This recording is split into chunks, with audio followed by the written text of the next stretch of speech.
that's what we can do. Did we turn off? Or? I don't know. We Okay. still going? We're still going. Okay. Okay. I hope so. Yeah. Okay. Yeah. What else did I want to ask you? Mastery Connect, and that leading into information for parents. Okay. So Mastery Connect for us, we are. Did you say you were on a 4-point scale? I think so. Okay, so we use a 4-point scale, which means sometimes when you're pulling assessments from Mastery Connect, you might have to do a conversion with them, which is only a little bit tricky. But we use Mastery Connect to hold all of our assessments, our formative and summative assessments. Our students all have access to their Mastery Connect account. Our parents all have access to Mastery Connect.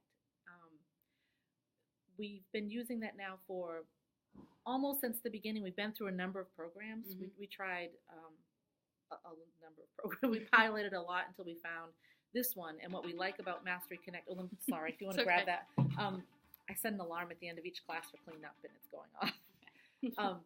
So what our parents found most helpful and the kids found most helpful were the colors. And the other programs didn't do that as well. So when they see red, and we started with that, that was a tough thing, I think, for parents to realize. The kids did it faster than the parents did. That red did not mean that they're doing a bad job. It means they're starting to learn.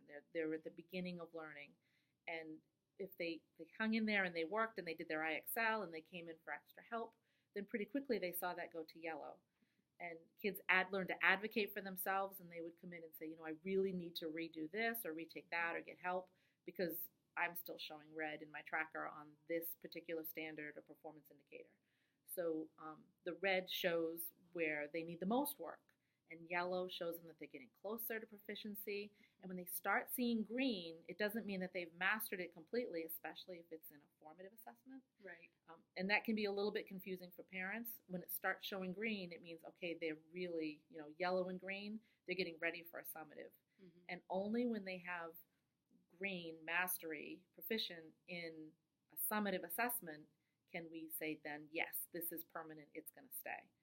And then we still might go back and recheck it once in a while, but pretty much once we have, a couple of formatives and they're summative, okay, they're good to go. Cool. So parent education, how did you roll that Parents. out? Yeah. So our kids were the ones that we put in front.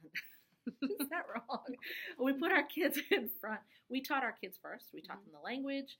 We taught them how proficiency worked. We taught them growth mindset, and really put them in charge of all of their work. I mean, they are highly motivated to get their work done because they know they can't move on until they get where they need to be.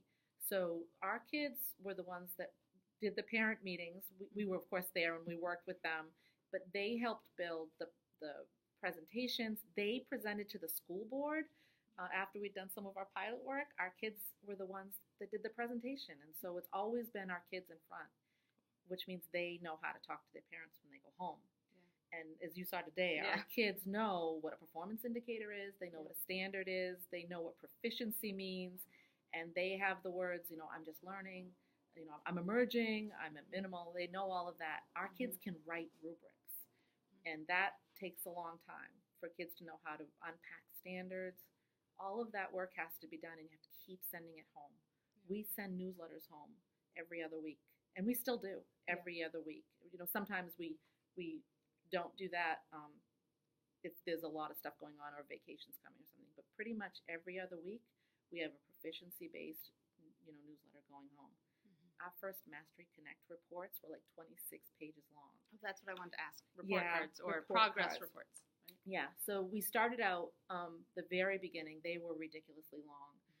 I would send out, because you can, with each of your students, print a report that's just a couple pages for each subject, which feels a little better, but huge. The reports were huge. So we have now condensed it down so that they get a single report, and Mastery Connect worked with us to do that, to be able to do what we wanted. The parents like the circle because we can say, the circle that shows like how much is proficient, how much is right. They can see the colors, the color wheel. What's tricky is, as you're going through the year, until you've assessed every standard and performance indicator at least once, it might show 85% one week, and then if you've assessed more standards, it might be 45%. Right. And so the parents need to see by at least the end of the second trimester that we've assessed everything once, So they have an idea. so they know where their child is. Right, And right. then they've been very supportive and excited about our kids being able to know, okay, what does my child know? My child knows this and this and this and this, as opposed to, why can't they get an A in your class? Mhm. Because they don't bring a pencil? That didn't make any sense. Right. But it's what they knew. So their transition was pretty quick when they found out that really it holds the teacher accountable as much as the child. But it's not going to be, you don't get along with my child, so my child's failing. No, your child hasn't mastered the standard. Yeah. And it's not what I'm doing to your child is what your child has earned so far. Right. And when we started using that language and started really putting the kids in charge, and the parents can check and see, Mhm. what's in the tracker and what's not. Did I make a mistake? Very possible. Let's look at, you've got in your portfolio, they've got their test. And if I've got the wrong score in there, they can show me. It really makes us more partners, but we're down now. The report is now, the progress report is 1 page. And since we've done that, it's been so much better because the parents can read that and the kids can understand it much more. Completely. It's less overwhelming. Any just kind of overall words of wisdom of, if I were to do this again, we should do this differently? Okay. If I were to do this again, starting over, Mhm. I think I would have less fear. Okay. I would stress less because we're all learning. We finally all say to each other, we're still figuring this out, and it looks different in different schools, but we're all on the same path. We want our kids to learn and grow, and we want them to be curious, and we want them to not be afraid to try and make a mess and that kind of thing. And the more we embrace that and worry less about, what score did I get? The better our rubrics are, so that we can spell out to kids, here's what we're looking for, the better the work is. And now that our kids are writing rubrics, I think more quickly I would have the kids writing rubrics. We unpacked standards, we unpacked assessments, but the kids didn't really start writing rubrics until recently. And once they started doing that, because they can negotiate with their teachers, here's what I can show you. Here's what I'm going to work to show you. I know what the standard's asking me to do. And so now they go between their teachers in different content areas. This one thing, this idea that they have, and they are now in charge. And the more in charge they are, the more excited they are. That's probably the biggest thing I'd change. I kind of came around to bend on that. That's fine. That's fine. In terms of, as we're developing curriculum, come back.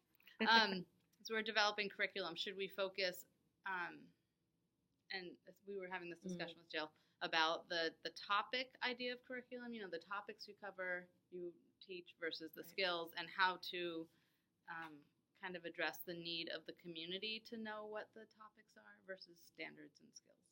Well, our solution, my solution for that, our solution in our team, we do have some courses that have titles, but primarily we are course 1, course 2, course 3, and for me, algebra 1. And the reason we do that is because we're focused on what the kids have to learn, not on the name of the course. Right. So, as kids move through the courses, whether it's social studies or science or whatever it is, especially language arts and math, course 1, course 2, course 3 lets us focus in on what it is that they need. And we can make adjustments based on the kids, based on the groups, what does this individual child need might not be that activity that's in the course, as opposed to me saying, okay, in course 1, here are all the performance indicators that my kids have to be able to demonstrate ability. That's where I need to focus. So other schools do it differently. We focus on the standards and the performance indicators. And that's ultimately what shows up on the report card, and what they have to, that leads to our promotion standards. It's what they have to do to be able to get out of our school. Can you, not that we want them to go, that's not what I'm saying. Speak about that a little bit, both in terms of year to year, moving to the next course, as well as promotion. Okay. So we started planning our standards and performance indicators by looking at what the high school had adopted for graduation standards. And we worked backwards. We did the progressions with the standards. And that was really hard work, but it was really important work because we understood those standards backward and forward by the time we were done. Literally. We had to break them down and see how they all connected up. And we also rely heavily now on the focus standards because that's what the state uses. Mm-hmm. So we took those pieces and put them together. So now we have, for 8th graders, they have to have promotion standards. They have to reach a certain level of proficiency in all of those standards from pre-K to 8 in order to be able to demonstrate mastery to the level that they are ready to go to high school. Mm-hmm. So are there have been students that you get through 8th grade and you say you just haven't done it yet? Mm-hmm. How does that go down?